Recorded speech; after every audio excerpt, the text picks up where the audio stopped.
विरोधकाकडे फक्त टीकेचे भांडवल. रणजित पाटील. मौजे आगरमध्ये आमदार यड्रावकर यांचा संवाद दौरा संपन्न.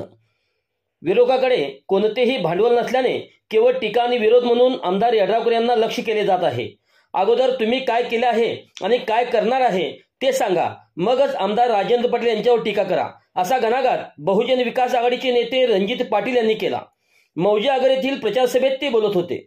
ते पुढे म्हणाले, जातीचे राजकारण करून निवडणुकीत यशस्वी होता येत नाही. त्यासाठी आमदार यड्रावकर यांच्यासारखी भरीव विकास कामे केली पाहिजेत. तेव्हा मतदारांनी विरोधांच्या खोट्या प्रचाराला बळी न पडता 20 तारखेला शिट्टी चिन्हासमोरील बटन दाबून निवडून द्यावे असे आवाहन केले.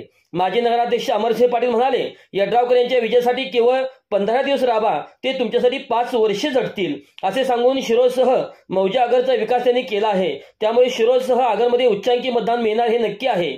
सरपंच अमोल चव्हाण म्हणाले, केवळ आमदार यड्रावकर यांच्यामुळे आगर भागाचा मोठ्या प्रमाणात विकास झाला आहे. आगरमधील जिव्हाळ्याचा प्रश्न असलेला पाणी प्रश्न त्यांनी निकाली काढला. त्यामुळे आगरमधील सर्व मतदार यड्रावकर यांनाच निवडून देतील अशी खात्री त्यांनी व्यक्त केली. मौजे आगर येथे आमदार यड्रावकर यांची जनसंवाद यात्रा संपन्न झाली. यावेळी झालेल्या सभेत ते बोलत होते.